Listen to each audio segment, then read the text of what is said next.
네, 마켓앤 센증시 시작하도록 하겠습니다. 코스피, 코스닥 모두 상승세를 걷고 있습니다. 장중에 약간 불안한 모습을 보이기도 했는데 그래도 유지를 하고 있네요.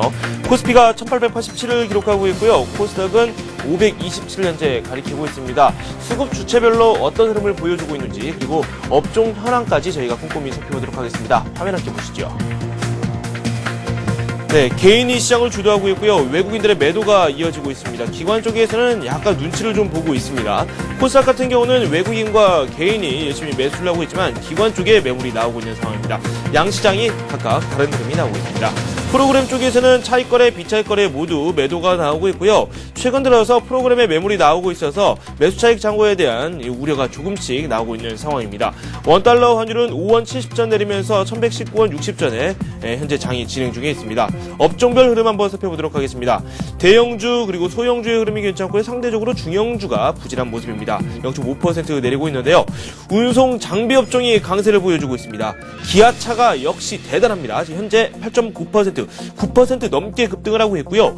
5만 원 선을 향해서 열심히 달려나가고 있습니다. 오늘 벌써 4,100원 가까이 올랐고요. 현재 가격은 49,000원입니다. 현대차 역시 5% 넘게 급등을 하고 있습니다. 5.8% 오르고 있고요. 18만 원 선의 거래가 이루어지고 있습니다. 자동차 업종의 상승세 계속해서 이어지고 있고 전문가들은 이 추세가 계속해서 이어질 것이다 라고 이야기를 하고 있습니다. 쌍용차 역시 4.2% 급등하면서 마힌드라 그룹의 인수가 이제 본격적으로 됐고요. 이에 따른 효과를 깊이 누리고 있습니다.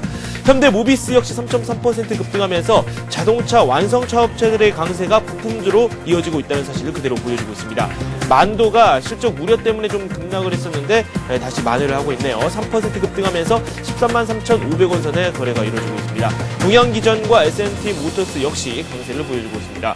운수창고 업종도 한번 살펴보도록 하겠습니다. 글로비스가 3.7% 급등을 하고 있고요. SDX 패널전 1.2% 상승을 하고 있습니다. 한솔 CSN이 현재 3%의 상승세를 보여주고 있고요. 아시아나항공 0.3% 소폭 오르고 있습니다.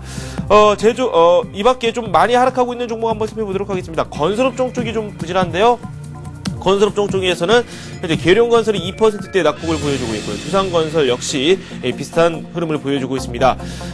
성지건설 2.1% 내리고 있고요. GS건설이 1.2% 내리면서 중소형 건설사들 모두 하락 추세를 현재 보여주고 있습니다. 기기업종 한번 살펴보도록 하겠습니다. 기기업종 쪽에서는 두산중공업이 좀 부진합니다. 2.4% 현재 내리고 있고요. 두산인프라코어는 소폭의 오름세를 보여주고 있습니다. 장중에 하락을 하다가 다시 전환이 됐습니다. STX 엔진은 3%대 낙폭을 현재 보여주고 있습니다. 유통업종 한번 살펴보도록 할까요? 유통업종 쪽에서는 롯데쇼핑 같은 경우는 장중에 좀 변동성을 갖는 모습을 보여주고 있습니다. 신세계는 현재 1.4% 급등을 하고 있고요. 롯데쇼핑 0.3% 내리면서 등락을 오가고 있습니다. 네, 이렇게 해서 업종별 흐름까지도 저희가 정리를 해봤습니다. 수급을 중심으로 해서 현재 상황 그리고 또 오늘장 투자 전략 내일 이후에 전망까지 말씀 한번 들어보도록 하겠습니다. 한맥투자증권의 이재광 상무 전화 연결되어 있습니다. 안녕하세요. 네, 안녕하십니까? 네, 변동성이 약간 나오고 있는데 그 폭이 크지는 않지만 약간 장이 긴박하게 전개가 되고 있는 것 같습니다. 오늘 시장 어떻게 보십니까? 네, 이제 11월 달에 시작하는 첫날입니다. 자, 지난 일주일 국내 주식시장에서도 다소의 변화 패턴이 있는 그런 모습을 보여주고 있습니다. 네. 자, 1900선을 지난 주초에 돌파하는 모습을 보이면서 이제 1900선을 지지 기반으로 추가 상승의 가능성이 높았습니다만 지난 금요일장에서 중심 추세선을 이탈함으로써 자, 조정을 좀 더 이어가겠다는 그런 시장이 그런 표현을 한 것이 아닌가 이렇게 생각이 됩니다. 그렇다고 본다면 11월을 여는 오늘을 포함해서 금주 또한 상당히 매매 전략을 세우는 데 있어서 신중하게 접근해야 되지 않나 이렇게 생각이 됩니다. 다시 말씀드려서 그동안 1900선을 지지선으로 했던 추가 상승 탄력도는 상당히 둔화된 그런 모습을 보이고 있지 않나 이렇게 생각이 됩니다. 자, 오늘장에서도 철저하게 기존의 장을 이끌었던 자동차 관련주들과 일부 조선주들을 제외하고서는 철저하게 소목면을 보여주고 있습니다.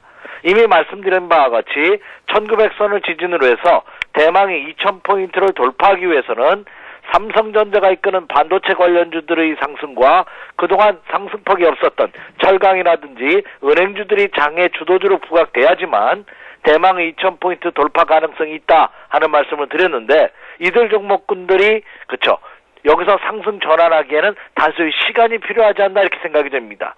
그렇다고 본다면 현재 장을 이끌고 있는 자동차 관련 주만을 가지고서 대망의 2000포인트 돌파하기에는 다소 어렵지 않을까 이렇게 전망이 됩니다. 그렇다고 본다면 장은 여기서 급락을 실현하기는 어렵다 하더라도 다소 지루하게 옆으로 횡보하는 어떤 박스권 틀에 갇혀져 있는 그런 모습을 보일 가능성이 높지 않을까 이렇게 전망이 됩니다. 자, 왜 그렇게 보는지 준비한 차트의 모습을 보면서 다시 한번 살펴드리도록 하겠습니다. 자, 먼저 미국 시장부터 가보도록 하겠습니다. 자, 미국 시장의 모습을 보면은요, 다우존스 공업지수 미국 시장은 크게 아직 추세 이탈은 아닙니다. 그런데 추가 상승하지 못하고 계속해서 3주 가까이 횡보하는 모습을 보여주고 있습니다. 여전히 분기점이라고 볼 수가 있겠죠.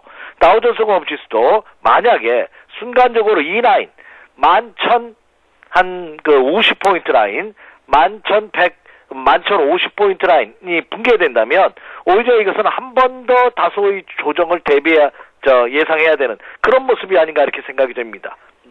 그런데 미국 시장은 견조하게 이어지고는 있지만 우리나라 인접한 동남아 시장, 일본의 니케이 지수 한번 보도록 하겠습니다.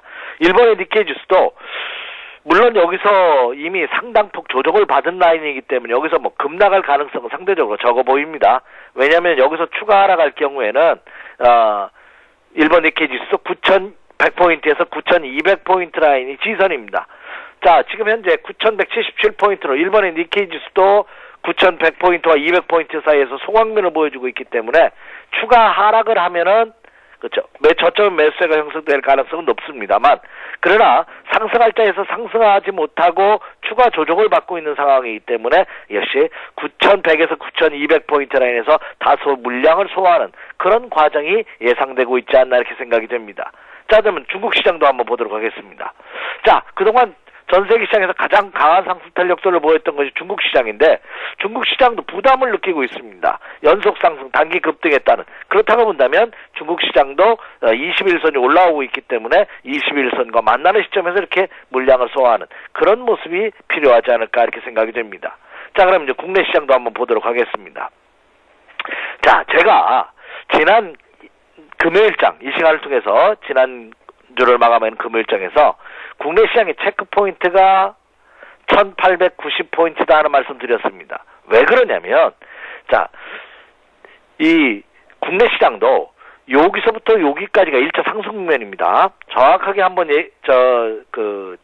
날짜를 짚어본다면, 정확하게 10월 20일 날, 장중 저점 1837포인트, 종가 1870포인트, 시초가 1844포인트로 시작하는, 그러니까 1830에서 40포인트 라인에서 바닥을 찍고 강하게 반등을 주면서 어디까지? 10월 27일 날이었습니다. 지난주 주초였죠? 지난 수요일장에서 1924포인트까지 상승을 했습니다. 1830에서 1920포인트까지. 이 상승폭의 중심 추세선 라인이 1890포인트 라인입니다.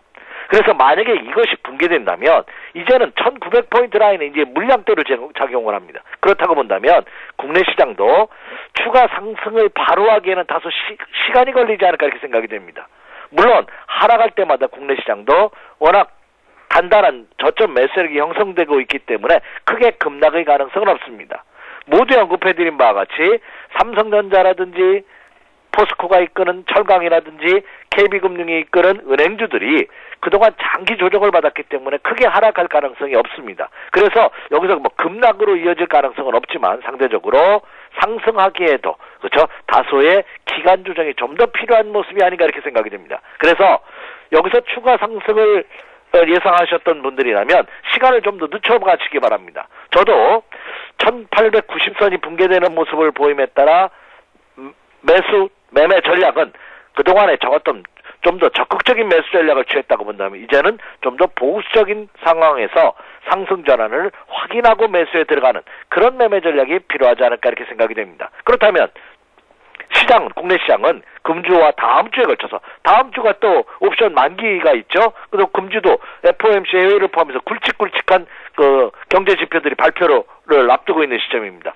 그렇다고 본다면 금주는 종합지수 코스피 시장을 예상을 볼 때면 1850선에서 1900선 사이에서 등락을 거듭하는 모습을 보일 가능성이 높지 않을까 이렇게 생각이 됩니다.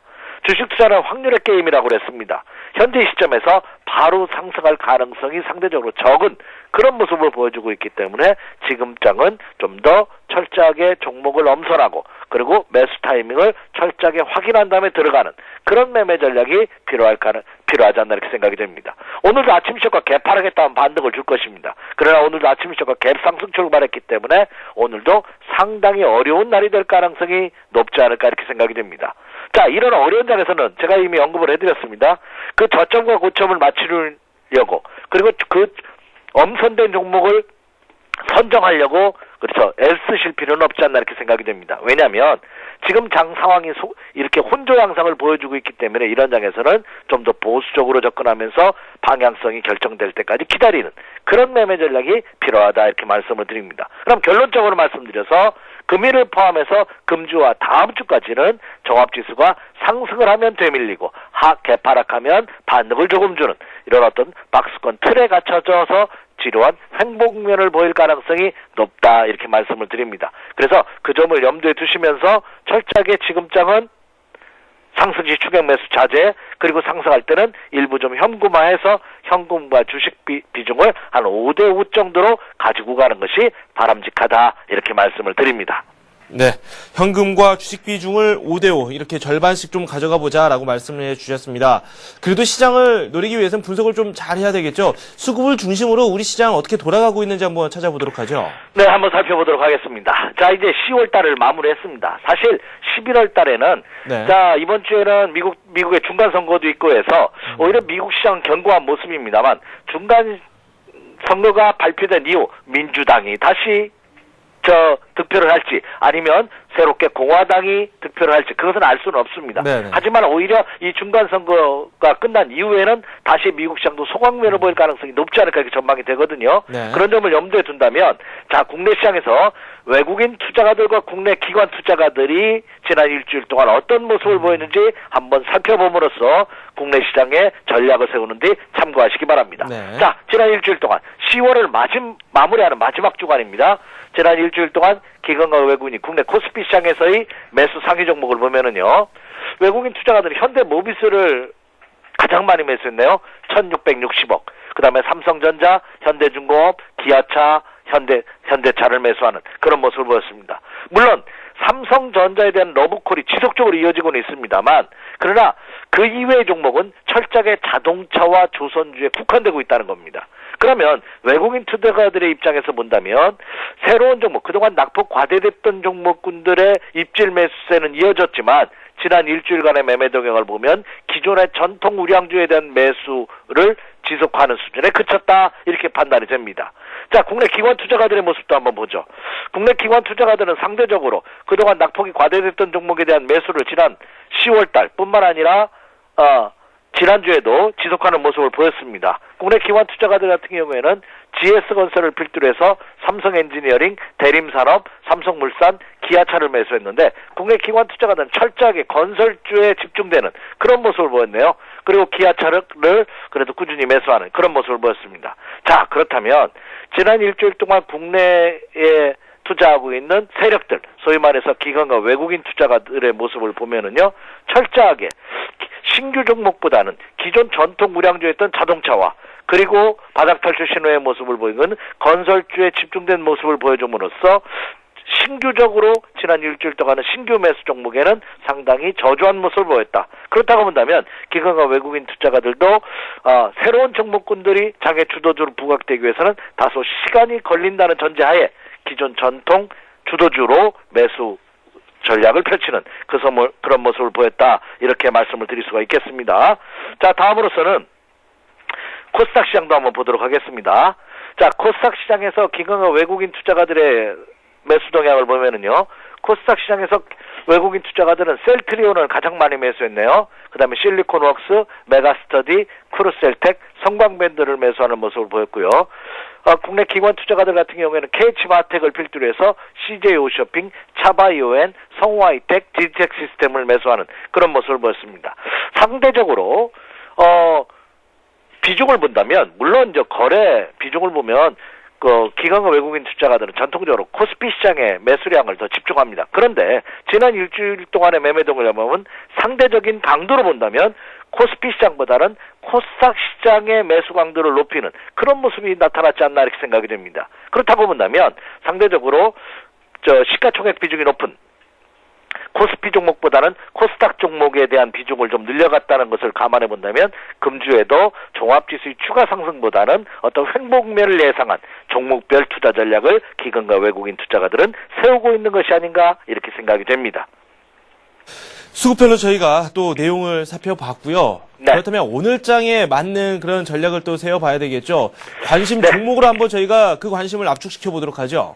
예, 사실 금주는 종목별 매매 전략을 세우는 것이 바람직할 것으로 보입니다. 네네. 왜냐하면 종합지수가 상승 기조로 전환되면 역시 시가총액 상위 대형주들이 장을 이끄는 것이 당연하고요. 네. 종합지수가 어떤 박스 컨트롤에서 횡보한다면 종목별 장세가 예상이 되는데 네. 오늘은 종목별로 언급해드리기보다는 네. 여러분들이 가장 궁금해하시는 두 종목을 한번 점검을 함으로써 우리가 시장 상황을 어떻게 체크해야 되는지 한번 살펴보도록 하겠습니다. 네. 지금 투자자들이 가장 관심을 갖는 것이 역시 은행주입니다.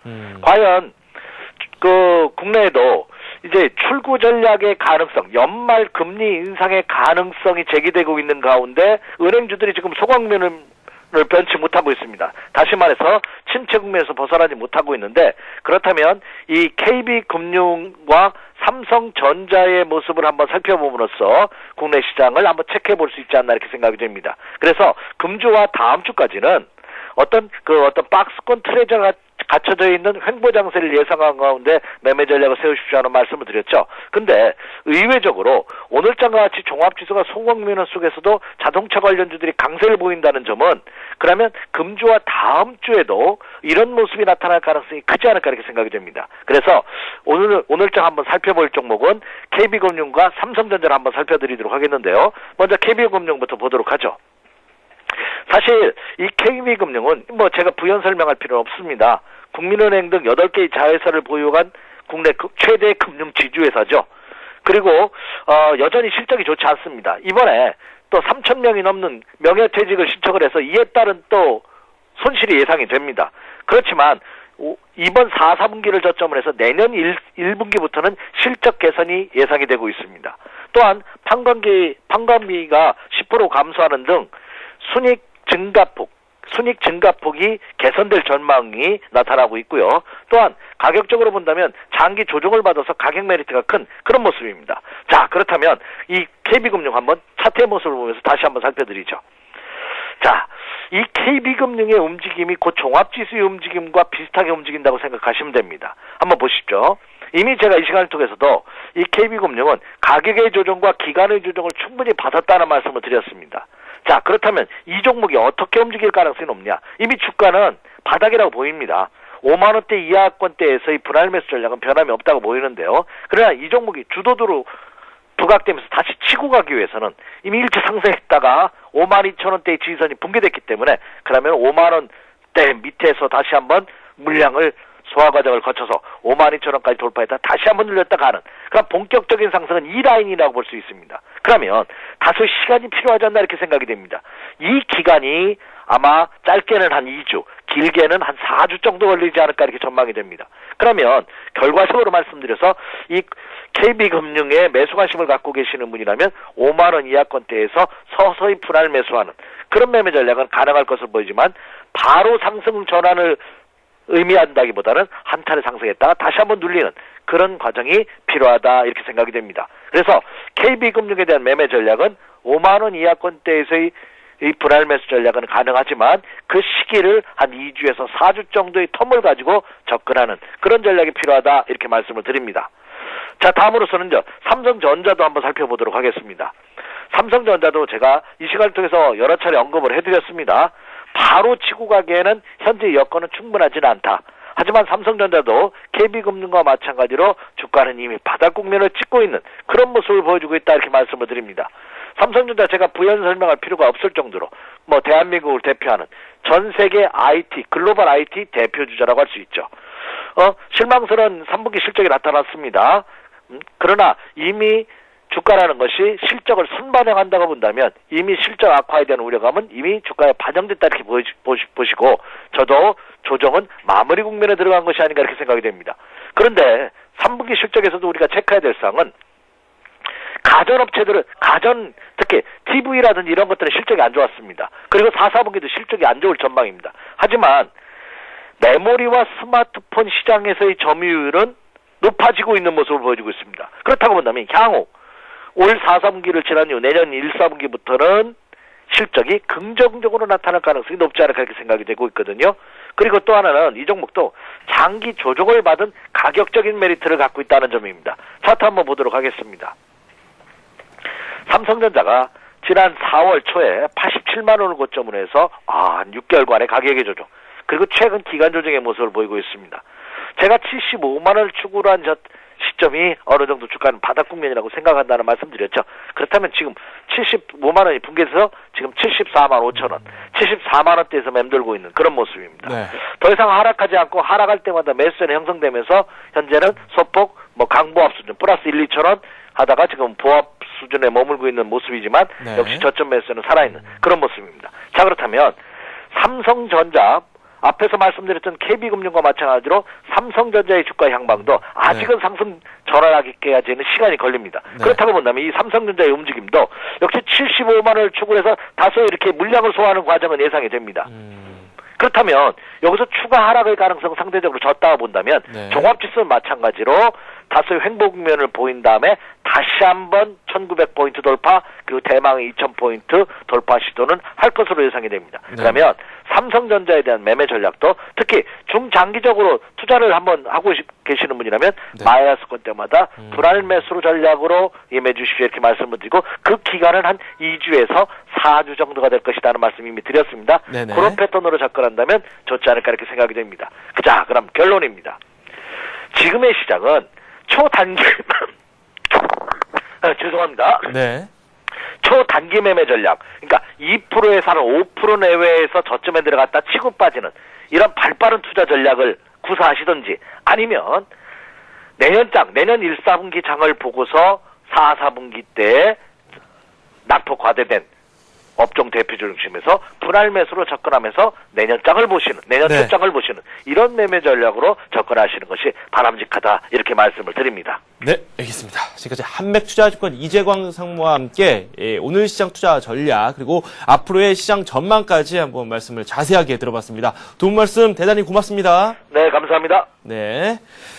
네, 이번에는 서울경제신문 증권부의 윤경환 기자 연결해서 현재 시장 특징적인 부분도 한번 살펴보고요. 증권사의 시각도 한번 분석을 해보도록 하겠습니다. 안녕하세요. 예, 안녕하세요. 네, 오늘장 특징주 어떤 것들이 있을까요? 예, 현대기아차가 시장 기대치를 웃돈 3분기 실적 효과에 힘입어 동반 강세를 보이고 있습니다. 특히 기아차는 오늘로 10거래일 연속 상승세를 보이고 있습니다. 증시 전문가들은 현대기아차가 내년에도 좋은 실적을 유지할 것으로 내다보고 있습니다. 한편 LG이노텍은 실적 악화 우려감에 이틀째 하락하며 13만 원 아래로 주가가 내려갔습니다. LG이노텍은 특히 4, 4분기 LED 부문 영업 적자 가능성이 제기되며 주가에 악재로 작용하고 있습니다. 네, 특징주에 대한 말씀을 들어봤고요. 이번 주에 우리 시장에서도 그렇고 해외에서도 그렇고 여러 가지 이벤트가 또 있습니다. 증권사들의 시각 한번 살펴보도록 할까요? 예, 앞으로 미국 FOMC 중간선거 등 대형 이벤트가 계속해서 예정됨에 따라 네. 증시 변동성 확대에 따른 대응 전략을 증권사들도 앞다퉈 내놓는 분위기입니다. 동양종금증권은 오늘 11월엔 우리나라를 포함한 글로벌 증시 전체가 미국 중간선거, FOMC, G20 회담 등 다양한 정책 이벤트에 노출돼 있다며 변동성이 다소 확대될 것을 감안해 고배당주, 자산주, 우선주 등에 관심을 가져야 한다고 조언했습니다. 한양증권도 오늘 이번 주엔 굵직한 이벤트들을 앞두고 변동성이 커질 전망이라며 주 초반에는 프로그램 매매에서 자유로운 중소형주에 관심을 갖되 FOMC 이후엔 대형주에 대해 저가 매수에 나서야 한다고 당부했습니다. 하나대투증권은 미국 중간선거, FOMC 등 때문에 변동성이 확대되겠지만 이머징 국가의 펀더멘털 등을 고려할 때 증시도 추가 상승이 가능하다고 밝혔습니다. 이 증권사는 화학, 유통, 자동차, 조선에 대해 비중을 확대하고 통신 서비스, IT, 하드웨어, 음식료 등은 축소해야 한다고 주장했습니다. 현대증권은 큰 이벤트를 앞두고 눈치 보기 국면이 지속되고 있다며 밸류에이션의 정상화에 대한 기대감이 계속 이어질 것이라고 설명했습니다. 현대증권은 단기 변동성 확대 가능성에 대비해 자동차와 화학 중심으로 시장에 대응해야 한다고 분석했습니다. 네, 알겠습니다. 서울경제신문 증권부의 윤경환 기자와 함께 증권사들의 시각까지도 저희가 꼼꼼하게 살펴봤습니다. 두 말씀 고맙습니다. 예, 감사합니다. 네.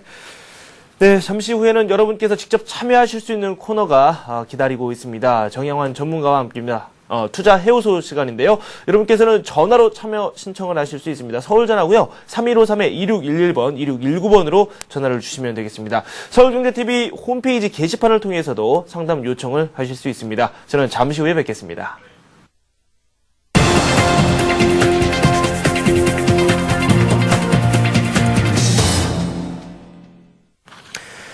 네, 장이 개장됐고 0.3% 코스피가 현재 오르고 있습니다. 1889를 가리키고 있고요. 코스닥 쪽에서도 상승세가 나오고 있습니다. 0.07% 오르면서 526을 현재 가리키고 있습니다. 저희가 오늘 살펴봤었던 관심 종목군들 흐름 한번 살펴보도록 하겠습니다. 먼저 카프로부터 살펴볼 텐데요. 신한금융투자 영등포지점의 조재석 부장께서 관심 종목으로 말씀을 해주셨습니다. 그동안의 상승폭이 상당히 인상적이었습니다. 하지만 향후 전망이 더 밝다라는 말씀을 해주셨고요. 매수가로 한 19,500원 선을 제시를 해주셨습니다. 약간 조정을 받았을 때 매수를 해야 될 것 같은데 오늘 약간 이 조정세가 나왔습니다. 구체적으로 주가 흐름 어떻게 진행되고 있는지 한번 살펴보도록 하겠습니다. 화면 함께 보시죠. 19,850원 선에 현재 걸쳐 있습니다. 장중에는 좀 낙폭을 보이기도 했었는데 다시 또 올라왔네요. 목표가로는 24,000원 선을 제시를 해주셨고요. 손절가는 18,500원 선을 말씀해 주셨습니다. 이어서 신한금융투자 상암지점의 최성우 과장과 함께 살펴봤었던 영업무역과 현대미포조선에 대한 내용 한번 살펴보도록 하겠습니다. 영업무역에 대해서는 시초가에서 플러스 마이너스 1% 선에서 한번 분할 매수해보자 라고 말씀을 해주셨습니다. 구체적으로 주가 흐름 어떻게 전개가 되고 있는지 화면을 통해 만나보도록 하겠습니다. 조정이 좀 나오고 있죠. 1% 넘게 밀리고 있고요. 현재는 1,800원 선의 거래가 이루어지고 있습니다. 목표가 13,000원 선, 손절가 10,000원을 제시해 주셨고요. 방글라데시에서 신사업을 추진하고 있죠. 영업무역. 이 때문에 향후 전망이 아주 좋다라는 말씀을 해주셨습니다. 이어서 조선주 중에 하나죠. 현대미포조선도 한번 살펴보도록 하겠습니다. 마찬가지로 시초가에 노려보자라는 말씀을 해주셨고 매수폭으로는 플러스 마이너스 1% 선을 영업무역과 마찬가지로 제시를 해주셨습니다. 현대미포조선 주가 흐름 살펴보도록 하겠습니다. 현재는 0.2% 내리면서 187,500원 선에 거래가 이루어지고 있습니다. 목표 가격으로는 23만원 선을 제시해 주셨습니다.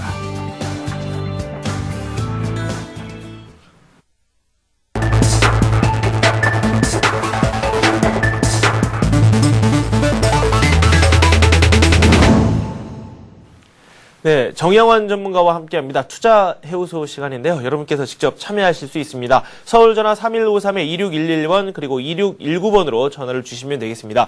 서울경제TV 홈페이지 게시판에도 상담 신청을 하실 수 있습니다. 오늘 저와 함께하실 이 정양환 전문가 소개합니다. 안녕하세요. 안녕하십니까.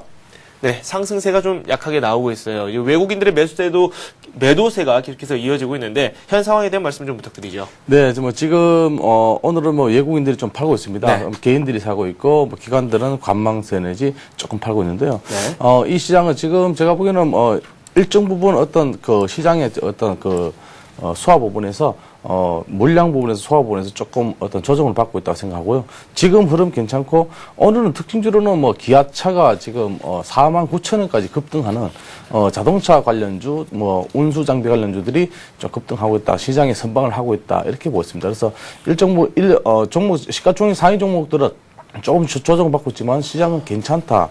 1820선 이하로만 안 떨어지면 시장은 당분간 괜찮다. 이렇게 보였습니다. 그래서 조정은 좀 필요하다. 이렇게 보였습니다. 네.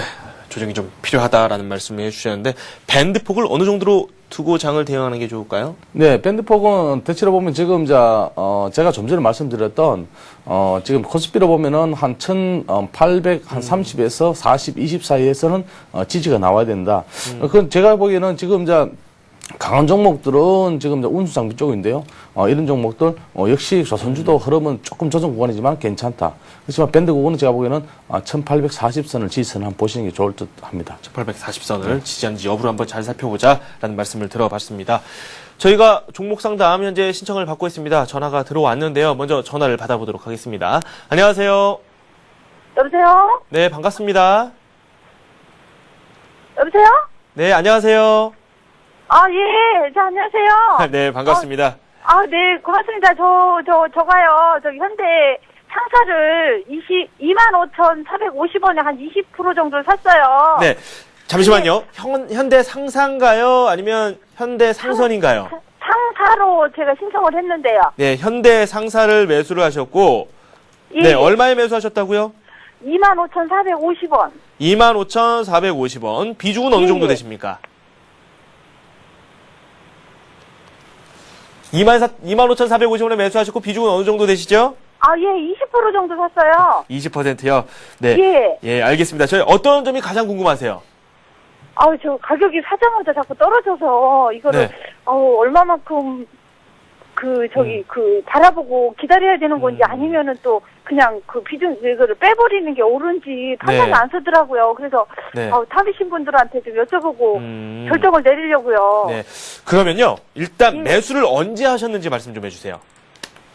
제가 9월인가 10월 중에 한 것 같거든요. 네, 매수하신 지는 그렇게 오래되시는 않았고요. 예, 약 한 달 가까이 된 것 같아요. 네네. 지난 금요일에 좀 올라서 약간 그래도 마음은 놓으셨겠어요.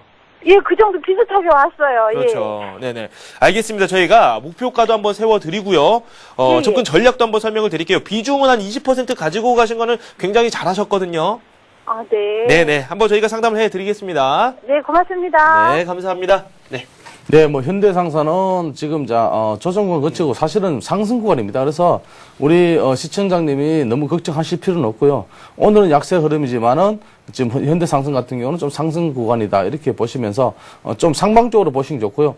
1차적으로는 보신다면은 27,000, 28,000원 구간을 정도 보시고 대응하시면 되고요. 네. 그리고 최근에 하락했던 부분에서 그러니까 지난주 금요일이죠. 네. 금요일 반등이 세게 나왔고 얼마 전에 지지가 23,600원에서 지지가 나왔기 때문에 이 종목은 상승 구간으로 보시고 앞으로 상방적으로 보시면서 대응하시면 좋고요. 지금 제가 보기에는 26,000원 구간 돌파가 사실 조금 힘듭니다. 왜냐면은 60일 이동평균선의 상단의 머리 위에 있기 때문에 여기에 돌파하기가 조금 힘들기 때문에 여기만 돌파한다면은 27,000에서 28,000원 정도 보시고 대응하시면 되고 네. 그리고 손절가를 드린다면은 23,000원을 이탈한다면은 손절가를 드리겠습니다. 네. 그래서 일단 가지고 계시면서 상방적으로 보시는 게 좋겠습니다. 이분께서 좀 걱정이 좀 많으신 것 같은데 27,000원 선도 충분히 가능하다라는 말씀을 해주셨는데 네. 그래도 최소한으로 바라볼 수 있는 기간에 대한 좀 설명을 좀 해주세요. 기간에 대한 네. 설명은요. 지금 11월 같은 경우는 대체로 보면 2001년도부터 해서 11월 달에 어떤 상승률이 좀 나타나고 있으니까 네. 오늘은 물론 11월 초지만은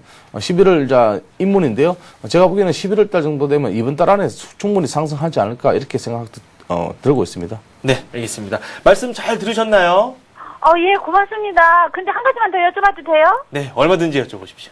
그러면 이거를 비중을 조금 더 높이면 어떨까요? 비중을 늘린다 그 말씀이신 거죠? 예, 네, 예. 잠시만요. 네, 비중을 늘린다면은 네. 오늘 종가 부분에서 종가 끝나는 시점에서 한 비중을 한 10% 정도 늘리시는 게 지금 비중이 몇 %십니까? 20% 가지고 20%면 한 네. 10% 정도 해서 종가 기준에서 좀 늘려주시는 게 좋을 듯합니다. 네, 그런데 지금 이 현대 상사 같은 이 종목 같은 경우에는 네. 비중을 30% 정도로 늘릴 만한 그런 가치가 있는지 그 부분에 대한 논의가 좀 필요할 것 같거든요. 네, 현대 상사 네네. 같은 경우는 지금 지금 12월에 어떤 수출 비중이 좀 많기 때문에 네. 제가 보기에는 지금 비중을 늘려도 10% 정도 늘려도 충분하지 않을까 이렇게 생각됩니다. 네, 잘 들으셨죠? 네, 고맙습니다. 네, 감사합니다. 예, 수고하십시오. 네. 네, 다음 전화 또 받아보도록 하겠습니다. 안녕하세요. 예, 네. 여보세요? 네, 반갑습니다. 예, 반갑습니다. 네, 어떤 종목 가지고 계십니까? 예, AP 시스템. AP 시스템 가지고 계신다고요? 매수하신 예, 예. 가격 비중 말씀해 주세요. 예, 요걸 물타기를 해가지고. 네, 8,690원에. 8,690원에. 정도 되고요. 네. 그 다음에 하이닉스가 22,800원에 비중 한 30% 됩니다. 하이닉스도 가지고 계시는데 22,800원에 비중 30%. 정도. 30%. AP 시스템 비중 어느 정도 가지고 계세요? 한 40% 정도 돼요. 40%요. 예. 지금 AP 시스템 살짝 살펴보니까 수익이 있으시네요? 예, 예. 요번에 금요일 날 좀 많이 올라가지고. 네네. 예, 그 조금 그래 돼 있네요. 그렇네요. 지금 차트상으로 보니까 상승 추세를 좀 걷고 있었고 오늘 약간 조정이기는 한데 그래도 수익권에 있고요. 알겠습니다. 예. 먼저 저희가 AP 시스템부터 살펴보고 하이닉스에 예, 예. 대한 이야기는 잠시 후에 또 나누도록 하겠습니다. 예, 예, 예. 네네. 먼저 수익이 있으시니까 축하를 드리고 네. 상담을 진행하죠. 네, 일단 뭐 수익주가 사실은 뭐 큰 수익은 아니고요. 네네. 지난주 금요일에 급등은 기관들이 견인했고 지금은 이제 조정 구간이지만 괜찮다 봅니다. 그래서 이 종목은 일단은 제가 보기에는 8,000 작게 보면요. 8,800원 정도 이탈한다면 여기서는 조금 매도를 하시는 게 좋고요. 네. 조금 더 위로 본다면은 9,700원 정도 보시면서 대응하시면 되고요. 네. 조금 더 길게 보신다면은 한 10,000원까지 볼 수 있는데 제가 보기에는 1차적으로는 오늘의 어떤 하락 부분이 8,800원 이탈한다면은 조금 여기서는 좀 일부 매도를 하자 이렇게 말씀드렸습니다. 나머지는 좀 가져가자. 그리고 상방적으로 보면은 9,700원대 800원대 오면은 조금 더 여기서는 차익 실현 하시면 빠져나오시는 그런 전략을 드리겠습니다. 네, 일부 매도라면은 비중 어느 정도가 해당될까요? 제가 항상 말씀드리는 50%입니다. 네, 절반이죠. 네, 절반을 네, 말씀드립니다. 알겠습니다. 공식처럼 저희가 받아들이도록 하겠습니다. AP 시스템 상담을 해봤는데요. 궁금한 점 있으세요? 예. 예, 잘 들었습니다. 네, 이번에 하이닉스 한번 상담해 보겠습니다. 제가 예, 내용을 예, 좀 예. 정리를 해볼게요. 하이닉스 22,800원에 비중 30%요. 예. 네, 매수하신 기간 좀 한번 여쭤보겠습니다.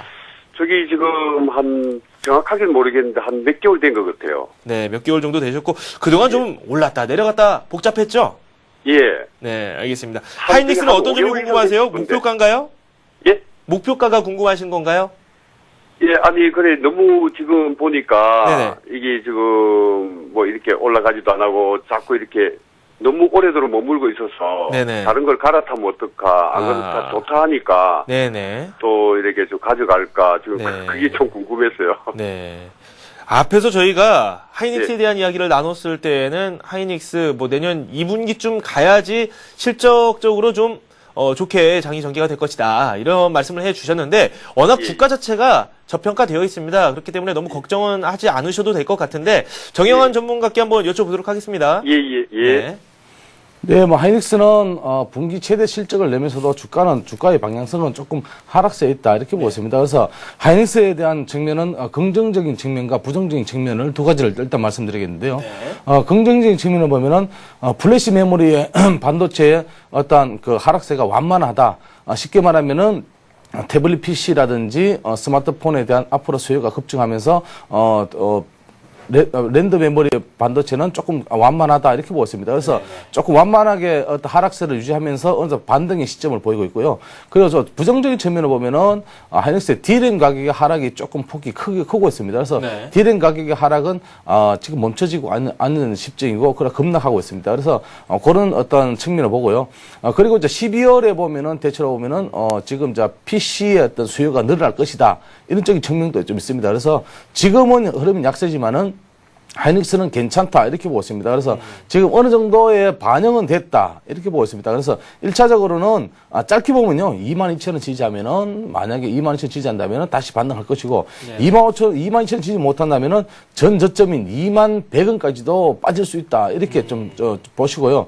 그리고 지금 바로 갈아탄다라는 생각하지 마시고 상방 쪽으로 조금 보시면서 대응하시면 좋겠습니다. 그래서 지금 이제 매매 동에서 보면 기관들이 사실 좀 많이 물량을 내놓고 있거든요. 네. 그래서 사실 하이닉스 같은 경우는 기관들이나 외국인이 있지만 사실은 우리 개인들이 많은 물량을 가지고 있기 때문에 어떠한 흐름에서는 앞으로 흐름에서는 조금 더 상방적으로 보시는 게 좋을 것 같고요. 22,000원 지지 여부 확인하시고요. 상방적으로 보면은 25,000원부터 28,000원, 9,000원 가보는데 조금 전에 말씀드린 우리 앵커님 말씀하셨던 내년 2분기부터는 1분기부터 2분기부터는 실적 개선이 될 것이다. 실적 개선보다는 사실은 어떤 디램 가격의 하락이 좀 멈춰질 것이다.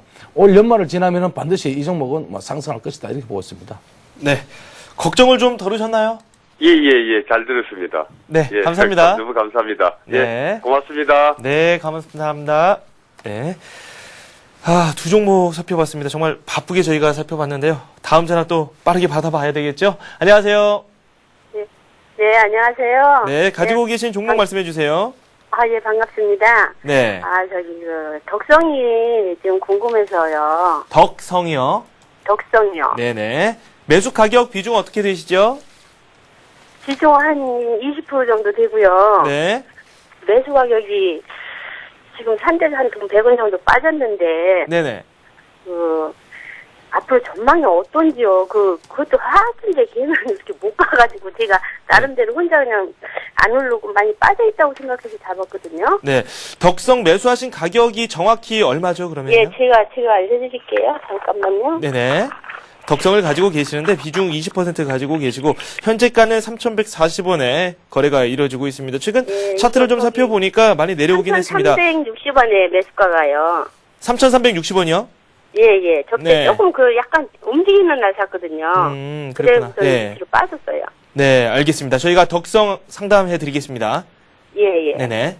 네, 뭐 덕성은 피혁 전문 회사입니다. 그래서 이 종목은 이 동사는 아무래도 지금 지금 분기별로 보면은 실적 자체가 그렇게 좋게 나오지는 않고 있습니다. 어느 4,700원을 찍고 4,900원을 찍고 많이 하락을 했기 때문에 종목의 방향성이 조금 하방 쪽으로 흐르지 않았나 이렇게 보고 있습니다. 그래서 지금 1차적으로는 지지선이 참 사실 좀 보이지 않고요. 지금은 이제 거래량이 좀 줄고 있습니다. 거래량 줄고 있으면서 거의 뭐 박스권 흐름 내지는 하방 쪽으로 좀 흐르고 있고요. 지금 1차적으로는 이 종목은 1차적으로는 3,000원 정도 유지가 돼야지만이 3,000원 정도 지지가 돼야지만이 반드시 종목이 상승할 수 있다 이렇게 보고 있습니다. 그래서 일단 3,000 지지 확인하시고요. 상방적 보시면은 3,500원대 매물대가 있고 4,000원대 매물대가 있으니까 이 구간을 보시면서 대응하시고 1차적으로는 3,500원, 2차적으로는 4,000원, 4,500원. 사실 4,500원까지 가기는 조금 힘든 종목이라고 보고 있습니다. 단기적으로는요. 그래서 제가 보기에는 3,500원, 4,000원 구간은 반드시 빠져나오는 그런 전략을 드리겠습니다. 손절가는 3,000원입니다. 네, 손절가 3,000원 선을 말씀해 주셨습니다. 덕성 저희가 말씀 들어봤습니다. 더 궁금하신 점 있으신가요? 예. 실적이 좀 안 좋은가 싶어서요. 지금 시작 매수를 제가 이렇게 보니까 안 나왔었거든요. 네네. 그래서 좀 궁금해가지고 실적 매수는 어떤지 또 회사는 전망이 조금 들고 가도 3,000원만 무너지지 않으면 그냥 들고 가면 조금 수익은 날 수 있다고요. 네네. 실적에 대해서 좀 의구심이 있으신 것 같아요. 네, 실적이 그다지 나쁘진 않습니다. 그래서 제가 보기에는 실적에 비해서는 주가는 지금 어느 정도 반영이 됐다. 네. 쉽게 말하면은 2분기 실적은 괜찮았고요. 2분기 실적에 대해서 어느 정도 주가는 반영이 됐다고 보고 있습니다. 3분기에 대한 실적 전망치는 아직까지 안 나왔고요. 3분기 실적이 아직 안 나왔기 때문에 3분기 실적이 나오면은 주가의 방향성이 좀 정해지겠습니다. 네. 답변이 좀 잘 됐습니까? 예. 잘 들었습니다. 고맙습니다. 네, 고맙습니다. 예. 수고 네. 많으십시오. 다음 종목 바로 받아보도록 하겠습니다. 안녕하세요. 네, 안녕하세요. 네, 감사합니다. 어떤 종목 예, 가지고 감사합니다. 계십니까? 여보세요? 네, 어떤 종목 가지고 계시죠? 대우건설 가지고 있는데요. 네, 대우건설이요. 예. 네, 구입은 좀 고가로 15,300원에 했고요. 15,300원이요. 예, 네. 보유 한 정도 가지고 있거든요. 매수 비중이 어느 정도 되신다고요? 앞으로 전망하고, 네. 매수 비중 좀 또- 다시 한번 말씀해 주세요. 네, 손절가를, 시기를 늦춰가지고, 네네. 지금 현재 가지고 있는데, 비중을 어느 정도 가지고 계세요, 전화 좀 선생님? 드렸습니다. 네? 비중을 어느 정도 가지고 계신다고요? 80%요. 80%요. 예, 제가 비중을 애타게 한번 여쭤봤네요. 대우건설 15,300원에 매수하셨고 80% 가지고 계신다고요? 예. 네네, 알겠습니다. 한번 봐드리겠습니다. 네. 네, 뭐 대우건설은 사실 M&A 대상이지만은 M&A가 안 되면서 결국은 종목은 조금 하락했다. 그런 반면에 또 3분기 실적에서 보면은 영업 손실이 252억 정도 되니까 사실은 미분양 주택에 대한 우려가 좀 나타나고 있습니다. 그래서 지금 대우건설 같은 경우는 거의 지금 바닥권에 지금 나가 있다. 이렇게 보면 최근 바닥권이죠. 그래서 우리 시청장님이 매수하신 가격대는 15,000대니까 사실 좀 됐죠. 지난해에 매수하신 것 같은데요. 그래서 일정 부분 이 종목은 12,700원 찍고 좀 하락을 했기 때문에 조금 더 지켜보자. 지금 뭐 손절 가격을 드린다고 해서 지금 손절을 할 수 있는 그런 가격대는 아니고요. 그리고 무엇보다도 15,000대 같으면 사실은 손실이 크거든요. 그래서 일단은 좀 지켜보시면서 대응하시고요. 그리고 이제 대우건설 같은 경우는 만약에 M&A가 된다면은 주가는 또 일정 부분 또 반등이 일어날 것이고 그런 부분에 대해서 좀 지켜보자 이렇게 말씀드리겠습니다. 그래서 1차적으로 13,000원 구간을요 돌파해야 됩니다. 1차는. 그래서 13,000원 돌파 못하면 또 하락할 것이다. 13,000원 오면은 비중 줄여주시고 만약에 뭐 손절가보다는 좀 위험해질 수 있는 구간이 얼마가면은 9,500원 이탈하면 좀 위험해질 수 있으니까 여기서는 비중 축소 내지는 아니면은 좀 빠져나오시는 사실은 비중 축소를 좀 하시는 게 좋겠습니다. 네, 비중이 80%나 되시기 때문에 좀 부담스러운 부분이 분명히 있는데 비중 축소 과정에 대해서 좀 코멘트를 해주십시오. 네, 비중 축소는 대체로 보면요. 만약에 자기가 샀는 주가에 비해서 한 10% 이상 정도 빠진다면 여기서는 대형주 같은 경우는 비중 축소. 만약에 지지선이 나온다, 그 이하에서 지지선이 나온다면은 다시 비중 거기서 한 50% 정도 담아가시는 그런 전략으로 항상 하셔야지만이 되지. 만약에 주가가 막 시장이 패닉 상태다 이럴 때 같으면은 비중 축소가 아니고 일단은 때리고 나오는 그런 전략을 또 필요하겠죠. 네, 알겠습니다. 저희가 대우건설 말씀을 드렸는데요. 추가적으로 궁금한 점 있으신가요? 예, 잘하셨습니다. 네, 감사합니다. 예, 감사합니다. 건강하세요. 비중도 좀 높고 그리고 또 매수하신 가격도 상당히 좀 높았기 때문에 좀 부담스러우면은 좀 사실인 것 같습니다. 마지막으로 전화 하나 더 받아보도록 할까요?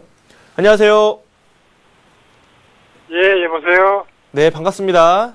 네, 반갑습니다. 네, 어떤 종목 가지고 계세요? LG U+요. LG U+요. 네. 네. 매수하신 가격과 비중 말씀해 주십시오. 8,000원에요. 네. 20%입니다. 20%요? 네. 네. 8,000원에 20% LG U+ 가지고 계신다고 말씀을 해 주셨습니다. 어떤 점이 궁금하십니까? 아, 이거 언제쯤 한 9,000원을 목표가로 보고 있는데 언제쯤 될런지 궁금해가지고요. 네. 좀 많이 하락하기는 했죠. 지금 7,270원선의 거래가 이루어지고 있는데 목표가 뭐 매도가, 손절가에 대한 말씀이 좀 필요하다 이런 말씀이신 거죠? 네. 네. 알겠습니다.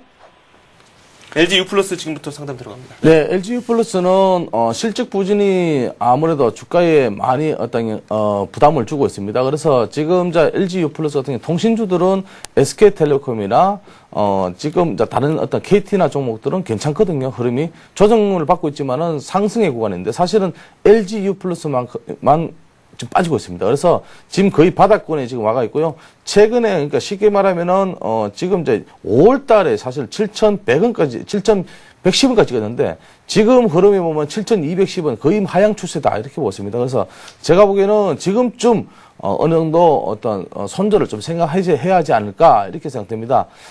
왜 지금 손절을 해야 되냐면, 지금 이제 추세가 하락 추세에 접어들었기 때문에, 이미 하락 추세에 접어들었기 때문에, 그렇게 말씀드린 거고요. 지금 LG U+ 같은 경우는 우리 이제 시청자님이, 거의 뭐, 8,000원대 매수를 하셨는데, 지금 만약에 50% 정도 비중 줄여주시고, 조금 가지고 계시면서 하향 쪽에서 만약에 힘이 반등이 일어난다면은, 7,110원 지지 나온다면, 여기서 한 번 더 매수를 하시는 게 좋을 듯 합니다. 비중은 어느 정도 들어가면 좋을까요? 지금 제가 항상 말씀드렸던 한 네. 50% 정도, 네. 한 반틈 정도는 줄여주시면 좋을 듯 합니다. 줄이라는 말씀이신 예, 거죠? 네. 추가 매수가 아니고, 예. 그 정도에서 줄이고 대응을 하자. 그런 예. 말씀이신 거죠? 네, 알겠습니다. 네. 그 LG U+ 저희가 상담을 해드렸는데요. 추가적으로 저희에게 궁금하신 점 있으면 질문하셔도 됩니다. 네, 없습니다. 네, 고맙습니다. 네, 감사합니다. 네.